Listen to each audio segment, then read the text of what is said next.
All rise. We will adhere.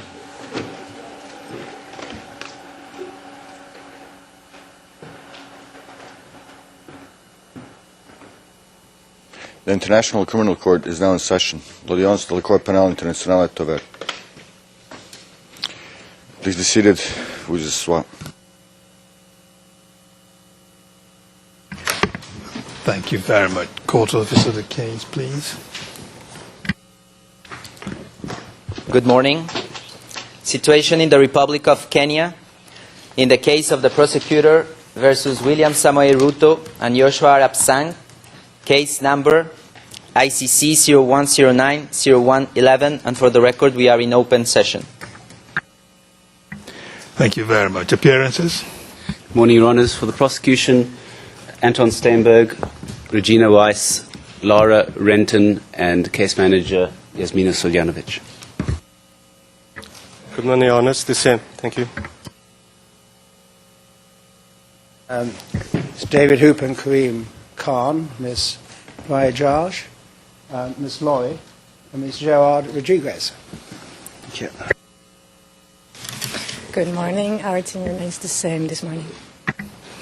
Thank you very much. We will go into private session.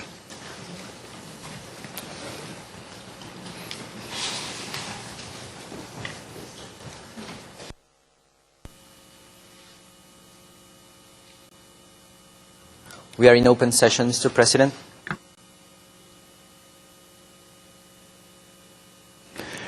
Thank you. Normally, we should, we will.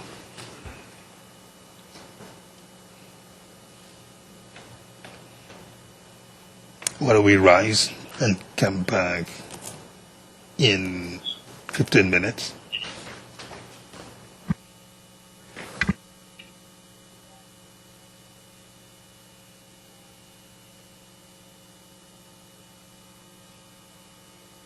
We'll rise and come back in 15 minutes, and then we'll do any housekeeping matters at that time. All rise.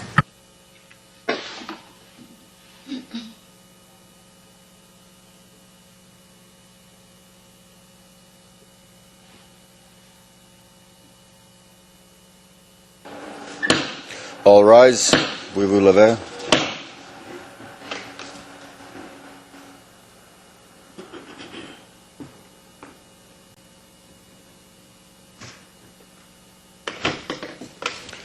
Please be seated. We will asseoir. Mr. President, we are in open session. Thank you very much.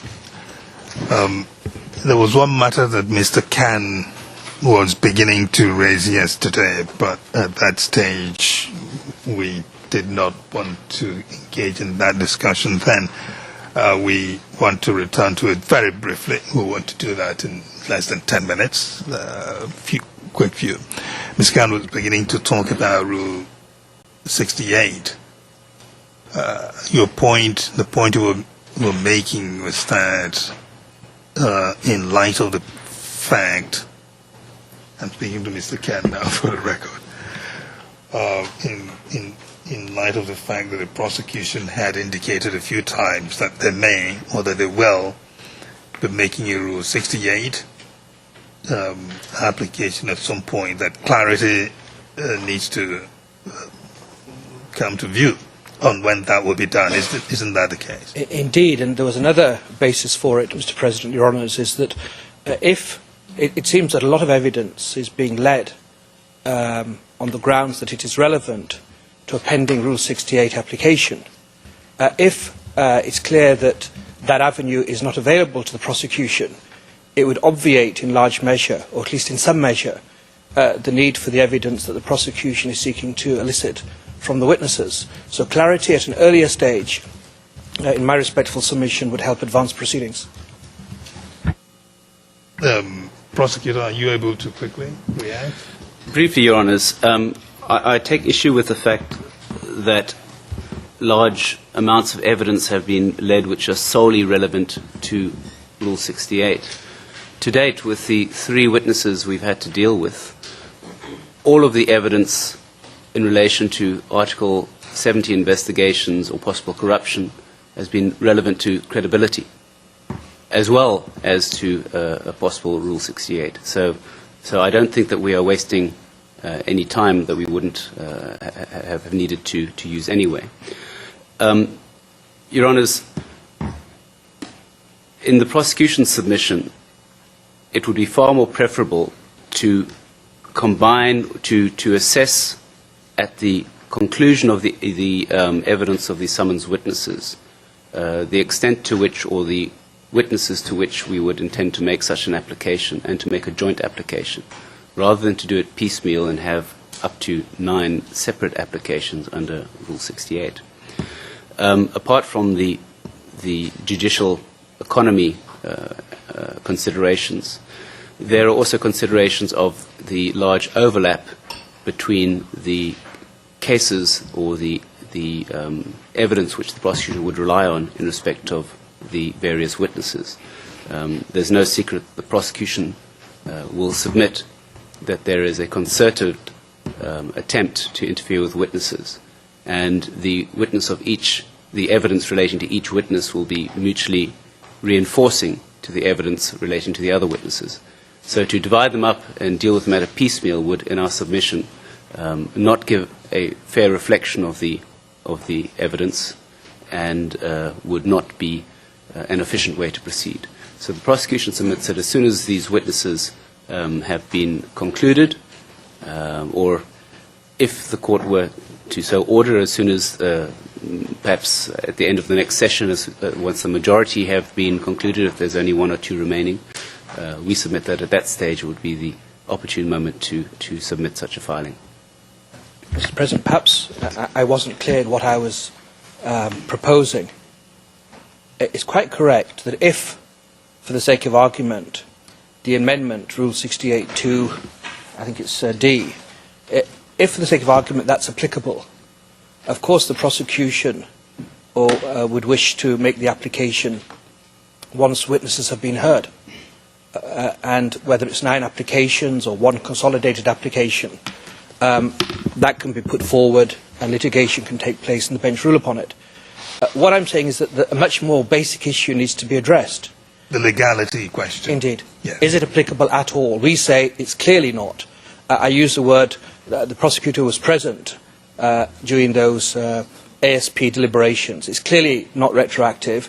We say it doesn't apply, and therefore, instead of expending court time and litigation, and in fact the prosecution having to put forward 9 different motions, let's simply address, so the bench can determine, is that rule open to the prosecution or not? And Your Honour, that doesn't require evidence to be heard. It's an issue of law. It can be dealt with quite straightforwardly in my respectful submission.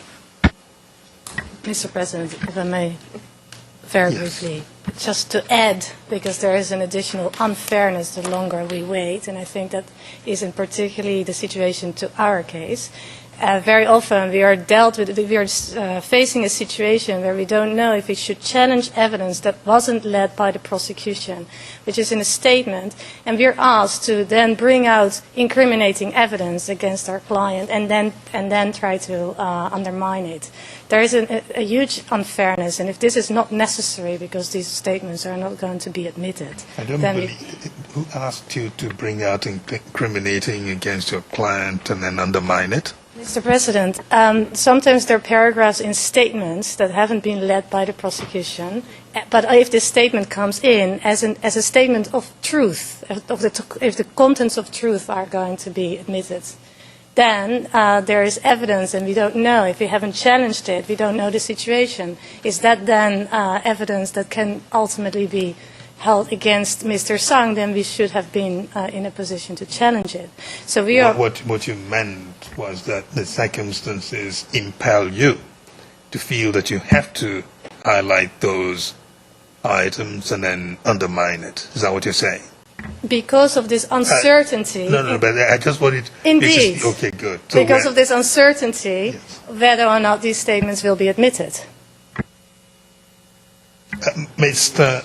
Steinberg, Mr. Can has raised the matter of that it is possible to split the litigation, deal with the general question of legality of Rule 68 in the context of this case, and then to decide on the merits. Is that what you're saying? Indeed. Because of this uncertainty. Because of this uncertainty, whether or not these statements will be admitted. Okay, good. So because of this uncertainty, and then after those matters have been determined, it might be easier to see whether the substantive material is one that's open to you, and that could be done.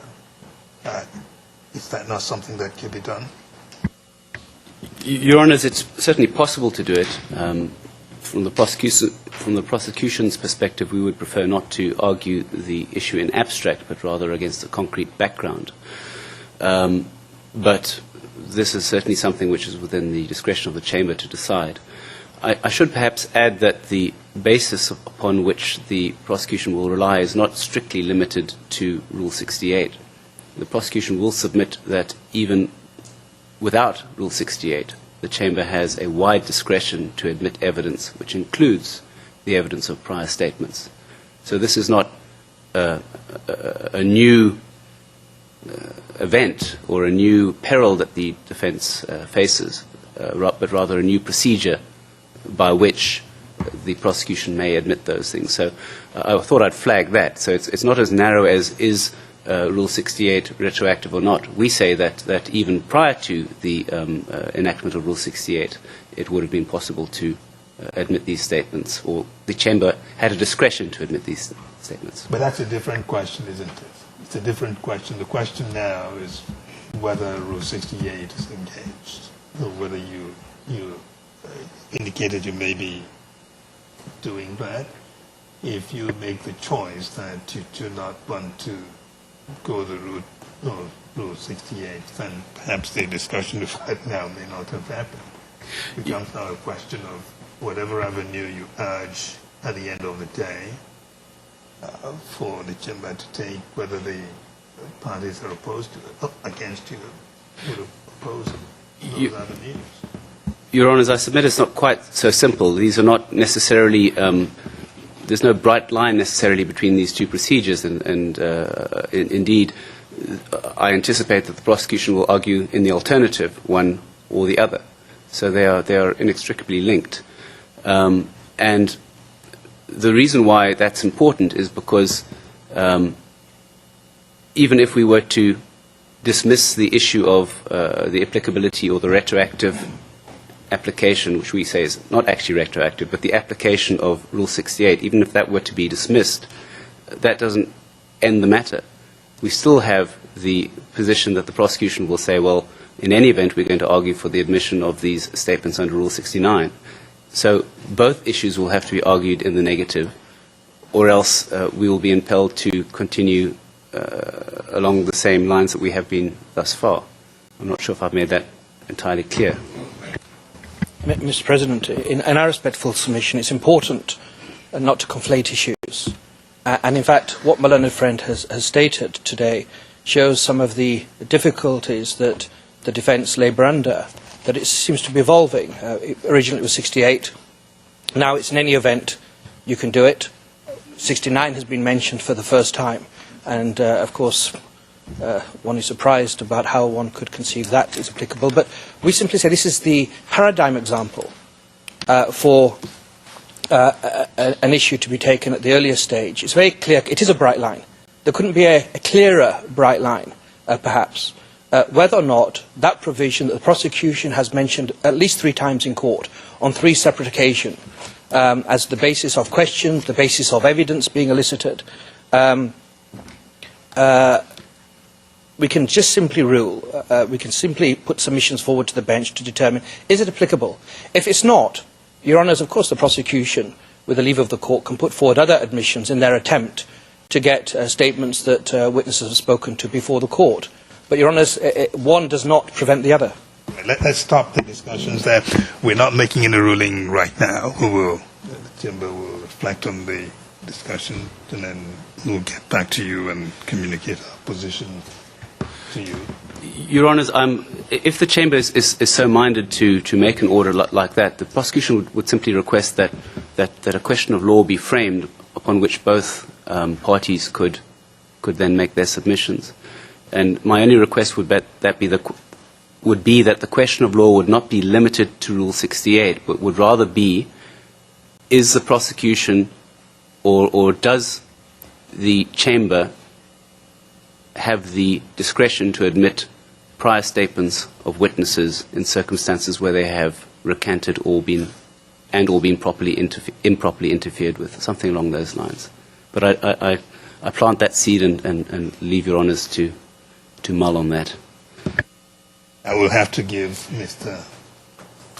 Can and Ms. Bosman right to speak to that. Mr. President, in my submission, one is stepping towards, from an area of certainty and clear limited contours to uncertainty and a very general proposition that may put the Chamber in difficulties. One is always slow to fetter the discretion of chambers by way of an abstract question, and it's a very broad question, the one that was postulated by my learned friend. In my respectful submission, there's a very simple question that can be framed, and it's really for the prosecution to put forward its arguments and be required to do so. Whether or not the amendments to the last set of rules, Rule 68 2D in particular, are available to the prosecution in the Ruto case. Simple as that. Let them argue why. Legally it's available. We will consider that and respond why we think it's not clearly permissible, and the bench will dispose of it. That will be without prejudice to exactly future other avenues. Indeed. All right. Ms. Bosman.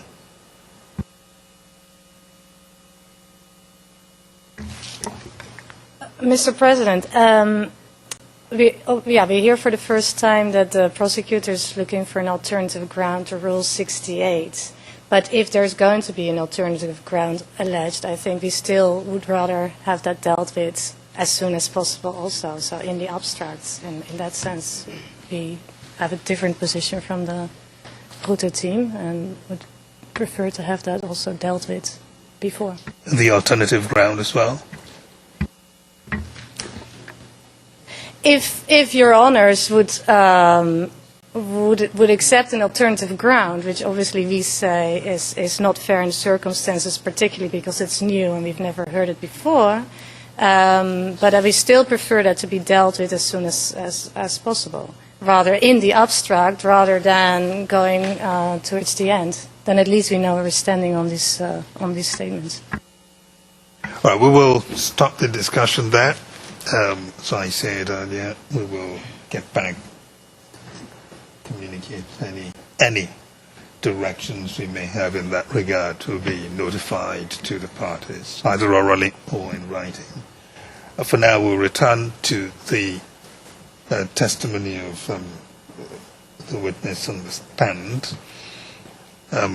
Nairobi, you can bring everyone back in.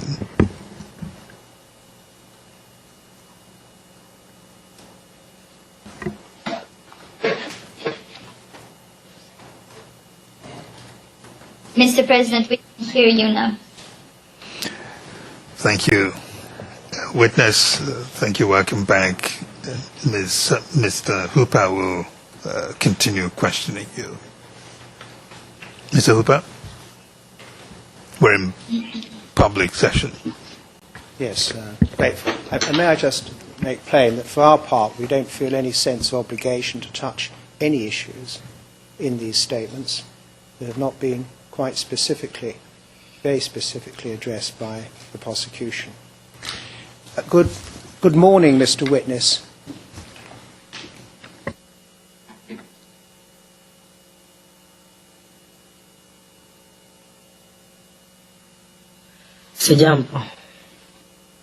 Good morning.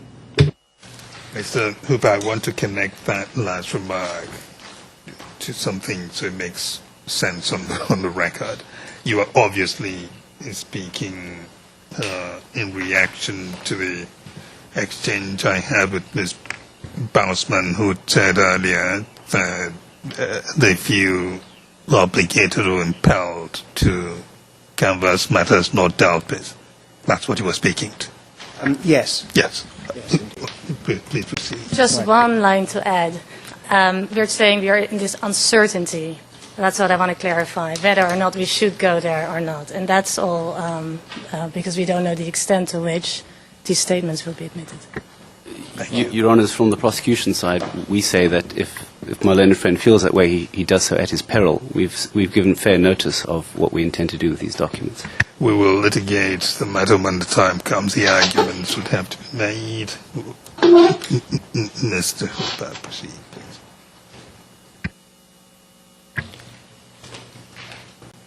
Yes. Mr. Witness, first of all, do you have the PIS document in front of you? We don't have it. And secondly, can you also be provided with your statement that you made in November 2012? Ms. Tooma, I don't know if that's the position you're in. Do you have the PIS this morning, and do you have a paper copy of the statement?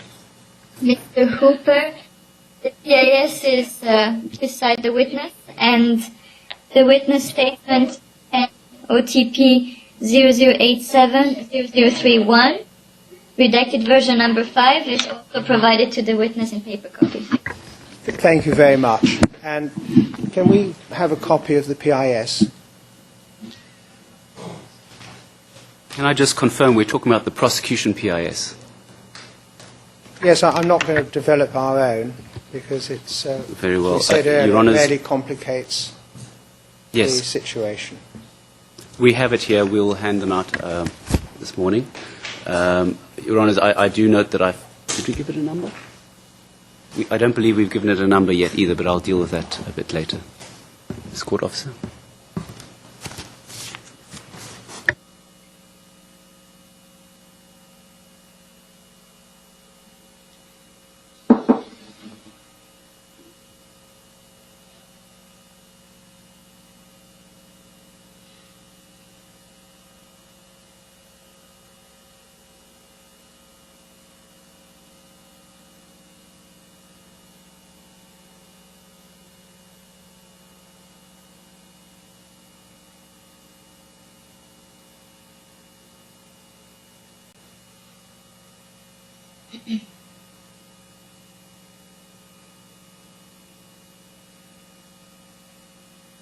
So, Mr.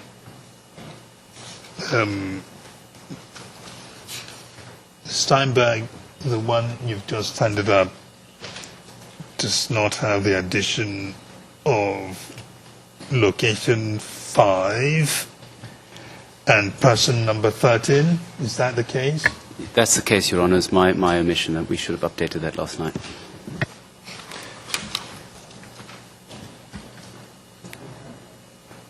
So, witness, can we go into private session now, please?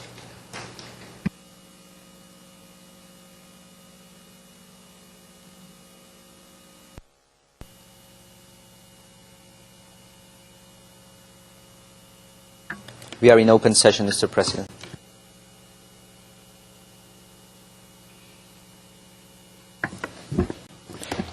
Mr. Witness, you have that statement in front of you, and we've heard from you over the past several days. And we've heard from you over the past several days as to how you came to write it and why you said the things in it. And we understand what you say about the untruthful things that it contains. Now, my question is this. At the time that you made this statement, was it your intention to come to court before the judges to repeat those lies?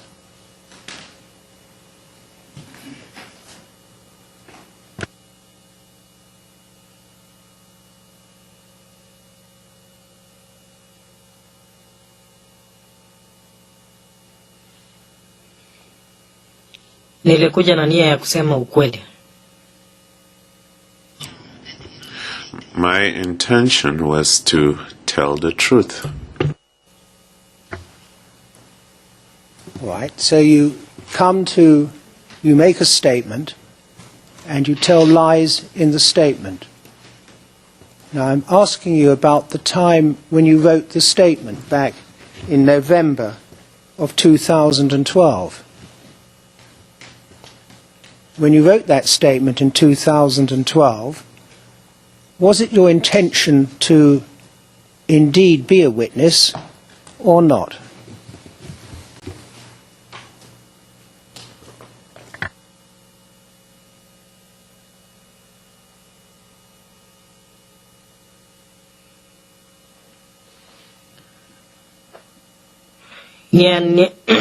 Nia yangu vile nilikuwa nimesema ni As I have said,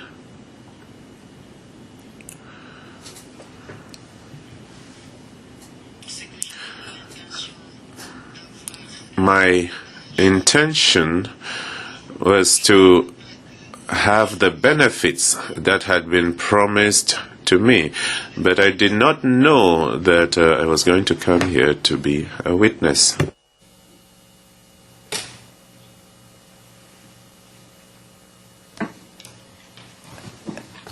To your knowledge, did the prosecution or its investigators ever make any inquiries into your background?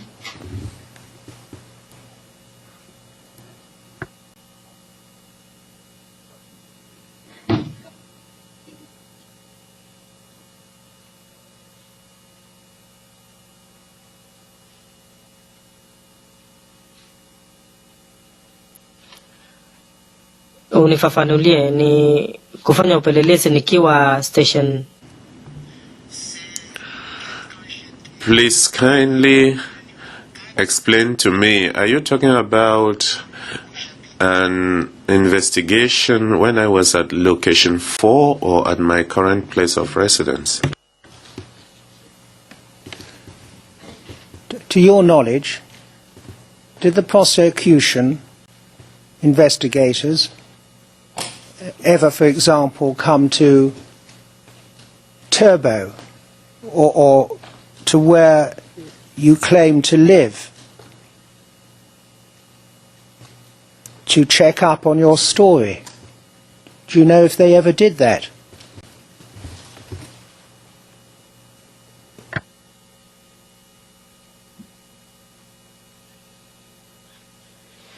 Sijui, lakini sikuwaona.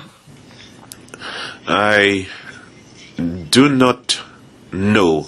I did not see them, and they did not tell me. They wrote their report. We had a phone conversation, but I did not see them again after that.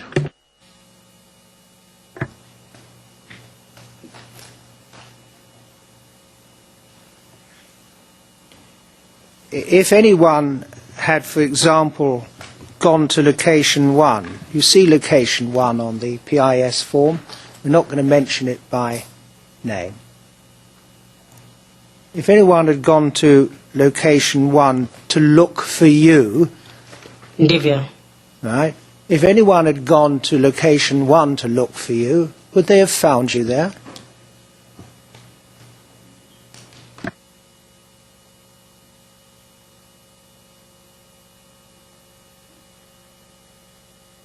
Hapana. No.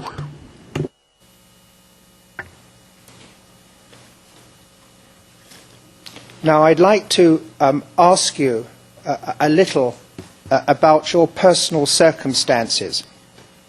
And for that reason, we should go into private sessions so that you're more free to discuss it with us. So can we go into private session, please, Your Honour? How long? Quite some time. Private session. Certainly past the adjournment, I think.